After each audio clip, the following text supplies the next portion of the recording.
it is what it is.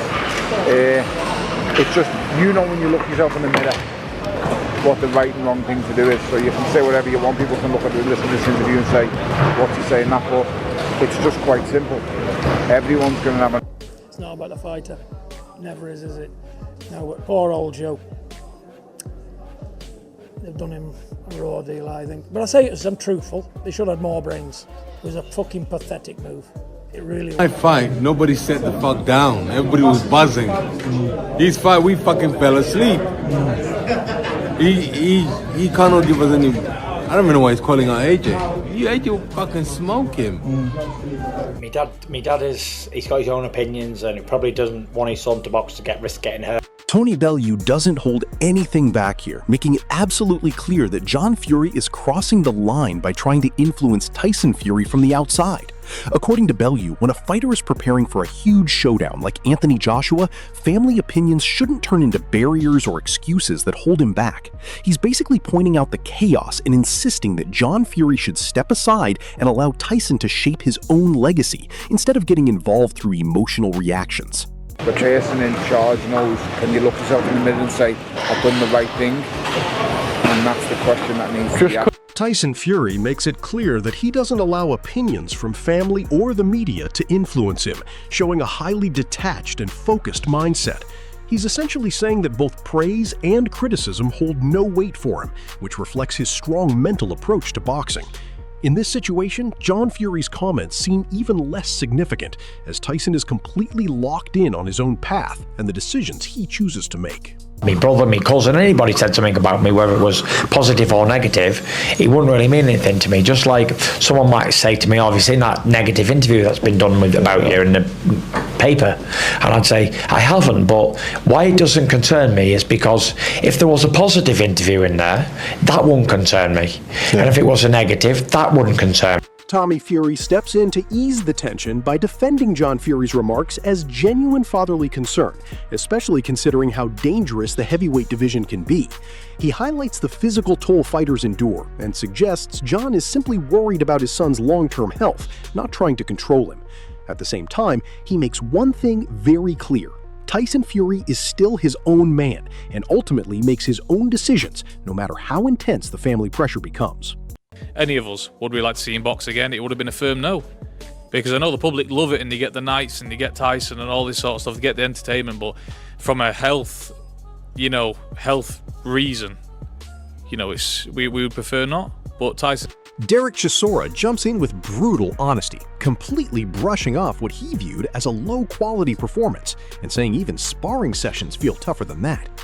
He's essentially mocking the level on display, suggesting there was nothing particularly impressive or serious happening in the ring.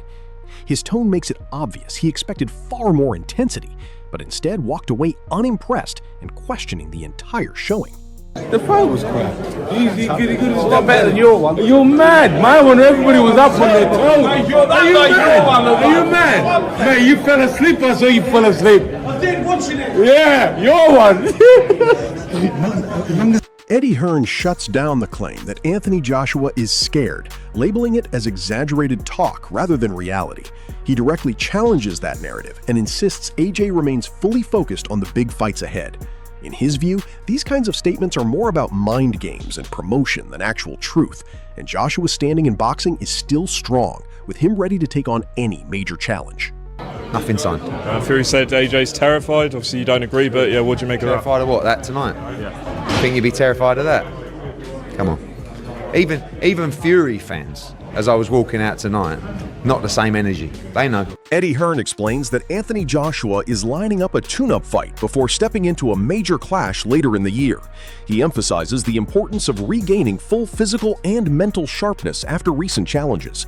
The focus is on timing and preparation, with a clear path being mapped out toward a potential mega fight in November. Camp and get in there against someone and destroy them, so that when you approach the Tyson Fury fight, you know you are at your best, like physically and mentally, which is very, very important because of what AJ's gone through in the last few months. Carl Froch strongly insists that the fight should be made immediately, without any delays or tune-up bouts, warning that any postponement only raises the risk of injury or disruption.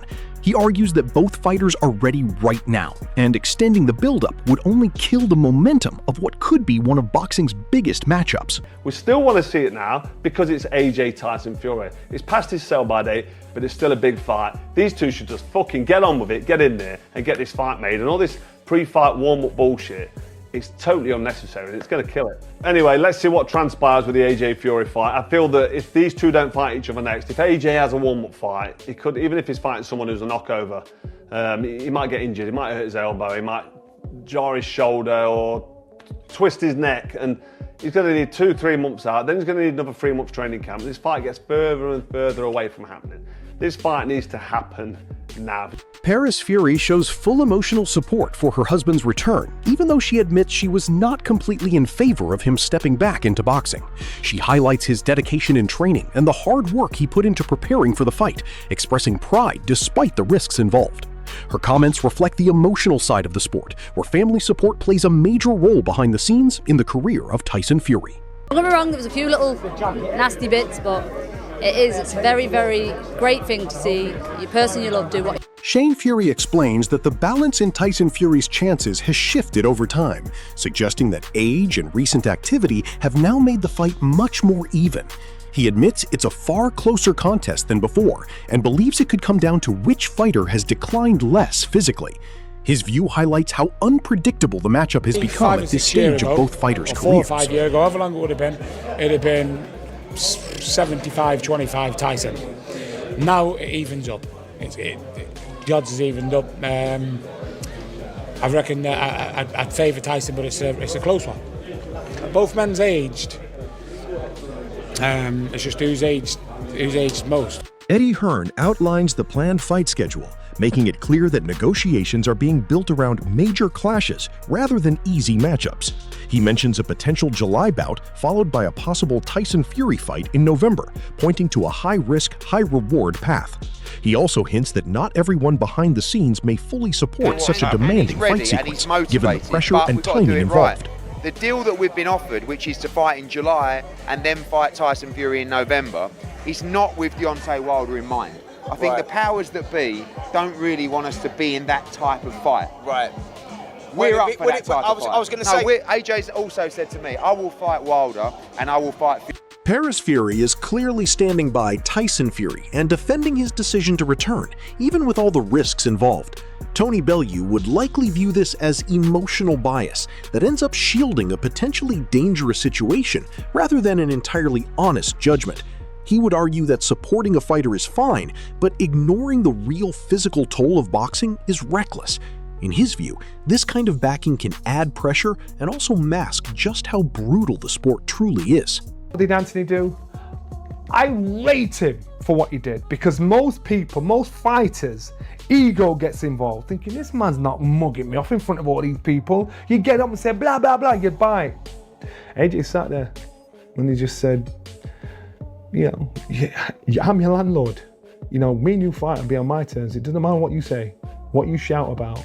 Simon Jordan highlights the pressure moment at ringside, and TonyBellew would fully agree that Anthony Joshua knew exactly what he was walking into. He believes this wasn't random tension, but more of a staged confrontation that demanded a response. In his view, AJ staying composed is smart, but it also fuels speculation about hesitation. Bellew would say Tyson Fury doesn't show up for photos, he shows up for war, and now the spotlight on this rivalry only gets hotter.